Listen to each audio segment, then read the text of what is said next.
Assalamualaikum warahmatullahi wabarakatuh. Selamat datang kembali di channel software. Di video sebelumnya kita sudah bahas stock entry dan stock reconciliation, fitur penting untuk penyelesaian stok di ERP Next. Tapi bagaimana dengan transaksi harian, misalnya barang datang dari supplier atau barang dikirim ke pelanggan? Kalau hanya mengandalkan invoice, kadang alur stok menjadi rancu. Nah, banyak pengguna ERP Next masih bingung di bagian ini. Memang, purchase invoice dan sales invoice itu bisa mengubah stok jika opsi update stok diaktifkan. Tapi penggunaan cara ini sering bikin pencatatan tidak jelas kapan barang betul-betul diterima dan kapan barang betul-betul dikirim. Akibatnya, laporan stok bisa jadi tidak rapi dan bagian gudang serta akuntansi tidak sejalan. Disinilah pentingnya purchase receipt dan delivery note. Purchase receipt dipakai ketika barang dari supplier sudah diterima di gudang. Ini menambah stok resmi di sistem. Begitu juga dengan delivery note. Dipakai ketika barang dikirim ke pelanggan. Ini mengurangi stok di sistem. Bedanya dengan update stok di invoice, kedua dokumen ini memiliki alur lebih jelas siapa yang menerima dan siapa yang mengirim dan kapan proses terjadi. Nah, memang biasanya pembuatan dokumen purchase receipt dan delivery note itu dilakukan oleh pihak inventory atau gudang. Beda dengan sales invoice atau purchase invoice yang memang dilakukan oleh pihak finance atau accounting. Dengan disiplin menggunakan purchase invoice dan delivery note, tentunya laporan stok jadi akurat dan mudah ditelusuri. Invoice bisa dibuat berdasarkan dokumen yang sudah valid atau stok yang benar-benar real diterima, bukan berdasarkan orderan saja. Perusahaan punya jejak dokumen lengkap, mulai dari order, penerimaan, pengiriman, hingga penagihan.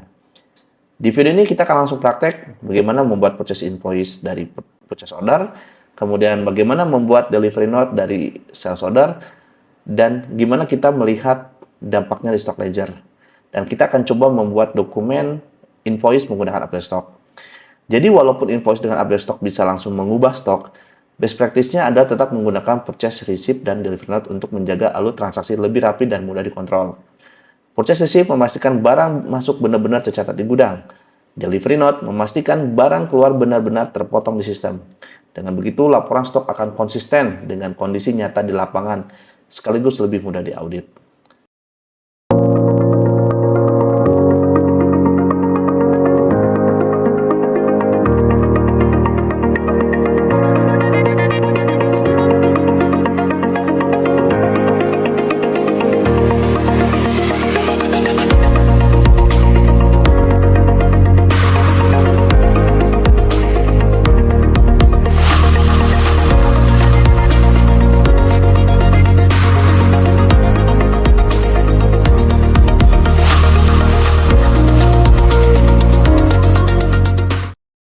Oke, baik.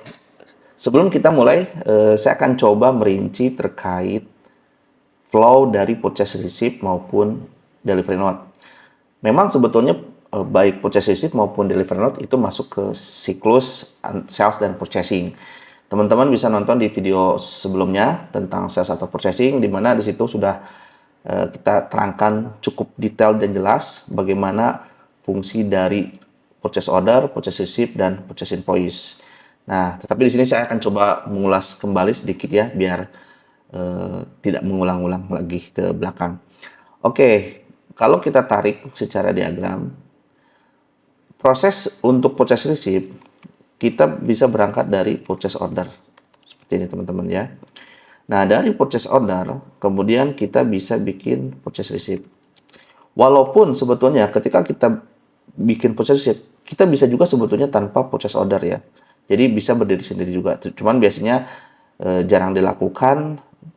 Kalau menggunakan purchase receipt, biasanya memang dibuatkan purchase ordernya dahulu. Kemudian di sini adalah purchase invoice. Nah, ini adalah alur yang pada umumnya ya, seperti ini. Oke, kemudian, nah apakah ada alur lain? Sebetulnya kita bisa aja ya bikin purchase receipt langsung, kemudian kita tarik purchase invoice, itu bisa dilakukan. Kadang bisa juga kita membuat hal sebaliknya. Jadi purchase invoice dulu, kemudian purchase receipt. Apakah itu bisa dilakukan? Bisa. Ya, Next bisa sangat sekali. Ya, seperti ini. Itu mungkin sekali. Oke, jadi ini beberapa flow ya. Kemudian kita juga ada flow, misalkan dari purchase order, lalu ke purchase invoice. Gitu. Nah, bahkan kita juga sebetulnya bisa berdiri sendiri atau purchase invoice langsung seperti ini. Nah, ke semua flow ini sebetulnya memungkinkan sekali dan semuanya secara pendataan itu masuk baik dari stok maupun penagihan gitu ya.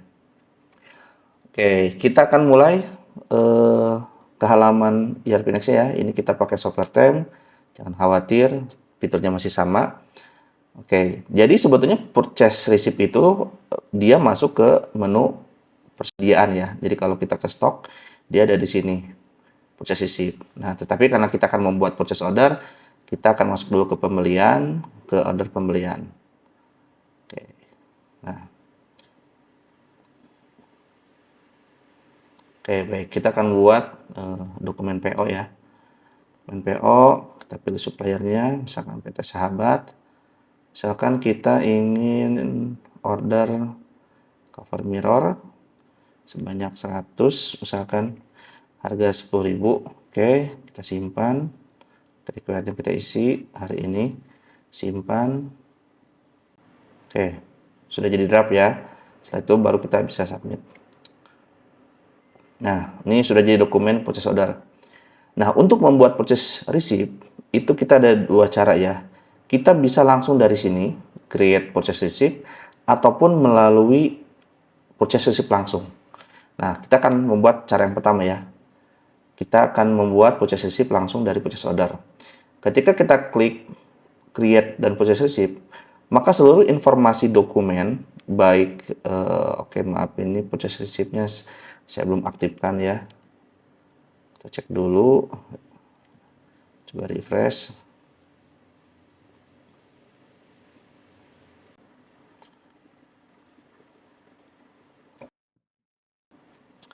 Oke, nah di sini kita bisa klik create, kemudian purchase receipt. Nah, maka otomatis seluruh informasi dokumen seperti supplier, itemnya apa aja itu akan ditarik datanya. Jadi akan membuat dokumen baru berdasarkan purchase order, di copy simpelnya itu ke purchase receipt. Nah, di sini kita akan otomatis ketarik semuanya ya. Nah, di sini pun kita bisa mengatur stoknya. Artinya gini, misalkan kita PO 100, tetapi yang datang belum tentu 100 ya. Bisa jadi 10, 20, 30, atau memang 100. Itu bisa dilakukan. Jadi, namanya partial receiving. Jadi, menerima hanya, tidak hanya sekaligus ya, tapi dibagi-bagi. Kita akan buat contoh misalkan 20 dulu yang kita terima ya. Kemudian kita simpan. Setelah itu kita submit. Oke, ini sudah diterima ya. Nah, kalau kita cek purchase ordernya, kita masuk ke order pembelian ya. Oke, nah di sini kalau teman-teman masuk ke sini, terus kemudian ke more info order status, di sini sebentar yang ini bukan, oh iya. Oke, coba kita refresh dulu.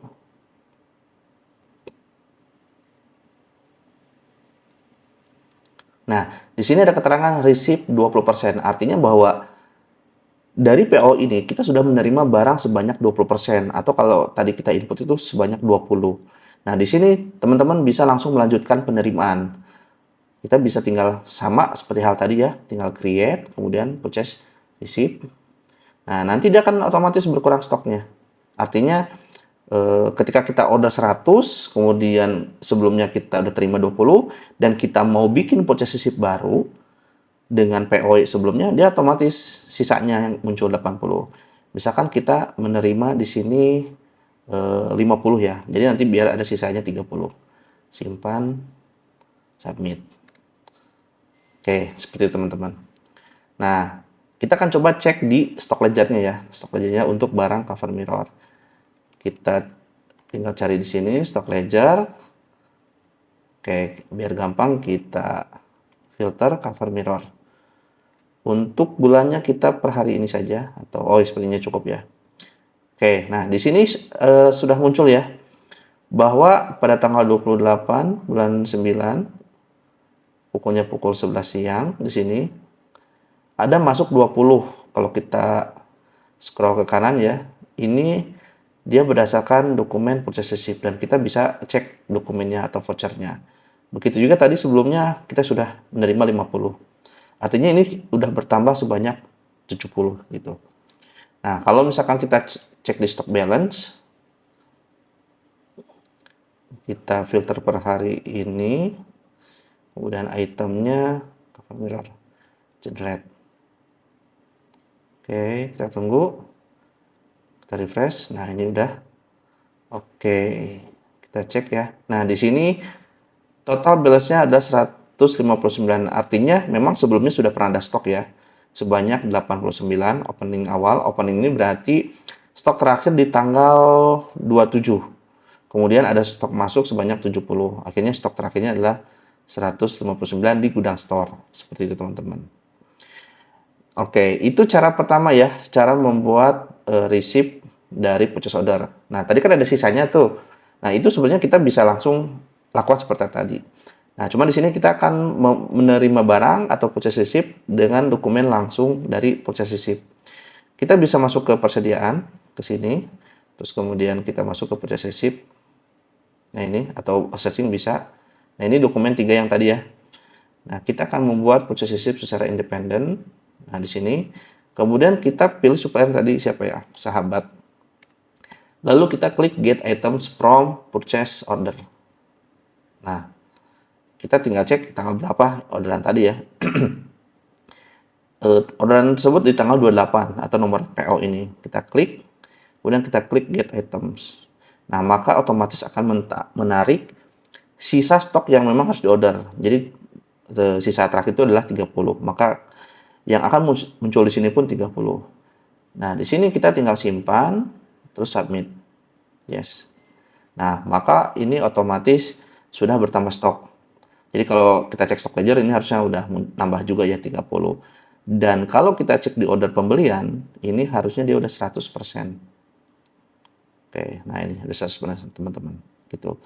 Nah, itu adalah proses membuat purchase receipt ya dari purchase order secara langsung maupun bikin purchase receipt kemudian kita tarik purchase order. Bisa nggak kita nerima barang tanpa PO? Sebetulnya bisa-bisa aja ya. Jadi kita bisa langsung membuat purchase receipt. Nah, di sini kita bisa aja langsung bikin purchase receipt dari supplier gitu ya. Tapi tidak menggunakan PO. Bisa dilakukan bisa gitu. Cuman hati-hati itu kadang ada yang bisa nggak sih bikin purchase receipt kemudian nanti nyusul PO-nya. Nah, itu yang nggak bisa itu. Sebetulnya bisa, tetapi itu nggak akan nyambung antara dokumen purchase receipt dengan purchase order. Jadi kalau secara umum memang harus kita ikuti seperti ini, gitu. Nah, kalau misalkan kita pengen flow seperti ini itu bisa. Jadi nanti dari purchase receipt, misalkan kita nerima barang nih, anggap cover mirror sebanyak 10 atau 20, simpan, submit. Nah, ini bisa kita terima ya. Nah, dari sini kita bisa melakukan penagihan. Jadi nanti bagian accounting atau bagian penagihan itu bisa membuat sales invoice dari purchase invoice bisa membuat dari purchase receipt gitu. Jadi flow ini bisa dilakukan. Nah, bisa nggak sebaliknya nih purchase invoice ke purchase receipt? Itu pun sebenarnya bisa kita lakukan. Jadi kita bikin faktur dulu. Bikin faktur purchase invoice. Ya, apakah saya sudah aktifkan belum? Oh, belum ya. Saya aktifkan dulu. System Manager, Purchase Invoice. Oke.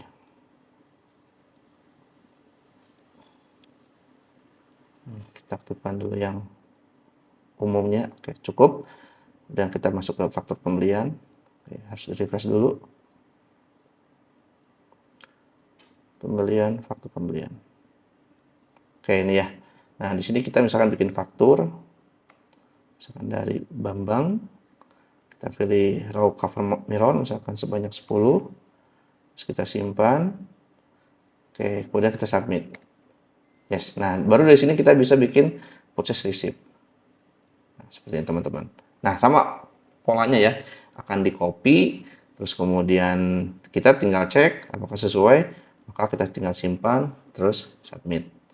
Yes. Nah, artinya di sini kita melakukan purchase invoice dulu, lalu purchase receipt. Bisa dilakukan? Sangat bisa sekali, itu memungkinkan. Seperti itu. Nah, nanti dari sini pihak akunting atau pihak penagihan itu tinggal buat purchase invoice ya. Bukan purchase invoice, payment, pembayaran. Oke, seperti itu. Nah, lalu gimana kalau ingin membuat purchase order langsung purchase invoice? Bisa nggak? Tapi stok diterima. Nah, itu menggunakan fitur update stok ya. Oke, jadi kita masuk ke faktur pembelian, kemudian kita add purchase invoice. Misalkan kita bedakan dari PT Alpha, cover mirror, raw cover mirror sebanyak 15. Nah, jangan lupa kita klik update stock ya. Masukkan ke gudang store. Seperti ini. Simpan, submit. Nah, kalau ini sudah terchecklist ya, itu stok udah masuk. Kita bisa cek juga di sini ya, langsung view stock ledger. Nah, seperti ini teman-teman. Jadi stock ledger kita udah bisa ngecek nih bahwa ada barang masuk sebanyak 15 berdasarkan dokumen purchase invoice. Jadi walaupun menggunakan purchase invoice itu tetap bisa kita lakukan. Artinya bahwa purchase invoice update stock itu menjadi satu dokumen dengan dua fungsi, yaitu membuat tagihan. Di sini tagihan hutang, kemudian pengakuan stok diterima. Seperti itu, teman-teman. Oke, itu terkait untuk purchasing. Nah, bagaimana dengan sales? Sebetulnya itu sama persis ya. Jadi kalau kita misalkan mau ngerubah itu ya sama aja gitu ya. Jadi secara flow-nya ya seperti ini. Jadi sales order, kemudian ini adalah delivery note, lalu di sini adalah sales invoice. Dari sini kita pun sama bisa beraneka ragam. Ada yang dari delivery note ke sales invoice, apakah bisa? Bisa, gitu ya. Seperti ini. Apakah dari sales invoice bisa ke delivery note? Sangat bisa. Gitu ya. Seperti ini.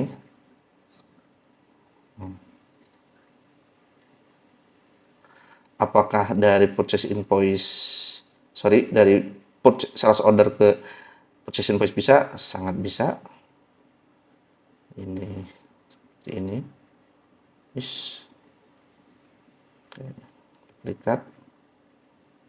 Nah, misalkan sales order atau invoice berdiri sendiri pun bisa. Artinya kelima flow ini tuh tetap bisa mempengaruhi stok. Oke, kita langsung praktek ya. Jadi flow pertama adalah kita masuk ke order penjualan. Kita buat sales order. Nah, yang menarik dari PRAP atau ERP Next itu adalah flow-nya itu mirip banget ya, sama persis. Jadi ketika kita udah satu hal, itu ke yang lainnya pun ya sama aja gitu. Nah, seperti ini ya, bedanya ini kan hanya ya, kalau tadi supplier sekarang hanya customer, kemudian kita inputkan misalkan raw cover mirror sebanyak 50 misalkan ya, ada orderan. Kita simpan, kemudian kita submit. Nah, lalu di sini sama kita bisa langsung membuat delivery note dari sales order. Kita klik, nah dia akan menduplikasi sama persis. Kita akan coba input misalkan 10 dulu, kemudian kita simpan. Nah, dari sini kita bisa langsung bikin invoice ya kalau memang diperlukan. Misalkan kita mau ada pengiriman lagi dari order penjualan. Nah, kita coba cek di sini. Nah, ini udah sebagian udah ke delivery ya. Kita mau bikin delivery note lagi. Nah, ini sisanya misalkan ini 15. Simpan, submit. Nah, kita cek lagi order penjualannya pun sama ya. Jadi udah berapa persen tadi? 50 sih harusnya. Kita coba refresh dulu. Nah, 50% ya. Nah, kita coba cek di stock ledgernya. Tadi barang apa ya? Cover mirror. Stock ledger. Cover mirror. Nah, ini nih. Ini tadi ya, udah keluar 10, keluar 15 berdasarkan delivery note. Yang belum sisanya tadi ya 25. Nah, baik, sudah terlihat ya. Nah, kemudian kita akan coba membuat delivery note dari sales order. Jadi kalau tadi sebelumnya dari sales order dulu baru delivery note, sekarang kita akan membuat delivery note dari sales order. Caranya sama persis seperti yang dilakukan di purchasing ya. Kita masuk ke sini, delivery note, add delivery note, pilih customernya, tadi itu ke sini, Aira, get items from sales order. Nah ini ya, sudah ada. Kita tarik. Nah, maka ini sisanya yang akan diproses. Apakah bisa parsial? Pasti bisa. Nah, tapi kita akan lengkapi semuanya di sini. Setelah itu kita simpan, submit. Nah, seperti itu teman-teman. Jadi itu proses membuat delivery note, kemudian kita tarik tuh dari dari sales ordernya. Nah, kelebihan cara ini tentunya memang agak berbeda ya. Maksudnya gini, apakah harus salah satu, apakah harus keduanya atau gimana gitu ya. Maksudnya ini kan ada dua cara ya. Sebetulnya masing-masing punya plus minus. Kalau cara dari sales order ke delivery note itu berlaku sama juga dengan dari purchase order ke purchase receipt ya. Itu hanya bisa mengeksekusi atau hanya bisa membuat satu dokumen PO saja. Artinya gini, kalau misalkan kasusnya ini delivery note ya, tadi kita bikin delivery note dari sales order secara langsung. Nah, ketika kita ngeproses delivery note gitu ya. Oh ini udah selesai ya, kita cari yang belum. Nah, ini contoh ke delivery note, maka kita hanya bisa membuat satu delivery note dari satu sales order. Nah, ini teman-teman harus paham juga ya. Jadi hanya bisa satu. Kenapa? Ya karena ketika kita klik delivery note, yang ke copy hanya satu SO aja. Nah, beda kasus kalau mungkin kayak gini kasusnya. Saya tuh mau ngirim barang, tapi SO-nya dari banyak gitu. Jadi ngirimnya satu, tapi SO-nya banyak atau orderannya banyak. Jadi bisa jadi SO-nya itu tanggal 1, 2, 3. Dan tanggal 4 mau dikirim, tapi dikirim itu sekaligus, bukan per SO, bukan satu-satu, tapi 3 SO sekaligus. Nah, itu bisa dilakukan dengan cara tadi, menggunakan delivery note. Artinya, ketika kita membuat delivery note, kita bisa menarik seluruh sales order yang ada untuk, nah kayak gini ya. Jadi kita bisa buat 2 sales order untuk satu pengiriman. Nah ini kelebihan dari pakai cara ini. Jadi kalau ya cara pertama itu simple, cepat, tapi hanya untuk satuan. Kalau cara ini ya kita harus masuk dulu ke delivery note-nya, pilih customer, lalu klik get items from, lalu pilih apa. Jadi ini artinya ini lebih fleksibel sebetulnya. Jadi teman-teman bisa pakai kapan sih memproses pengiriman ketika pengen sekaligus atau SO-nya banyak. Nah, bisa pakai cara seperti ini. Begitu juga yang di kondisi purchasing ya. Jadi kita bisa bikin purchase receipt, nerimanya dokumen terimanya satu, tetapi berdasarkan purchase order yang banyak. Gitu. Seperti itu teman-teman penggunaannya gitu. Oke, itu terkait tadi ya SO, DN, kemudian apakah bisa berdiri sendiri? Ini sama ya sebetulnya. Sales invoice, delivery note, sales order, sales invoice itu sama semuanya. Nah, untuk yang tadi misalkan saya pengen terima barang, pengen bikin invoice tapi langsung terima barang. Nah, itu bisa kita lakukan menggunakan sales invoice. Sama seperti dengan purchasing, kita perlu checklist update stock yang ada di sini, kemudian kita tentukan gudangnya. Misalkan gudang store, misalkan itemnya kita input sebanyak 200. Oke, simpan, submit. Nah, kenapa ini nggak bisa? Ini karena barangnya memang kurang ya. Kita kurangi misalkan hanya 20 saja. Oke, kita simpan, kita submit. Yes. Oke, sudah. Nah, ini kita bisa cek di stock ledger. Nah, ini berkurang 20 ya. Atau kalau misalkan kita mau per item, tadi cover mirror ya. Cover mirror, nah ini tadi berkurang 20. Seperti teman-teman. Gitu ya. Jadi penggunaan sales invoice atau purchase invoice untuk menerima atau mengeluarkan stok itu tetap bisa dilakukan ketika memang harus dilakukan seperti itu. Misalkan kondisinya itu kita ada pelanggan langsung mau beli gitu ya. Nah, itu bisa dilakukan langsung. Jadi stok berkurang,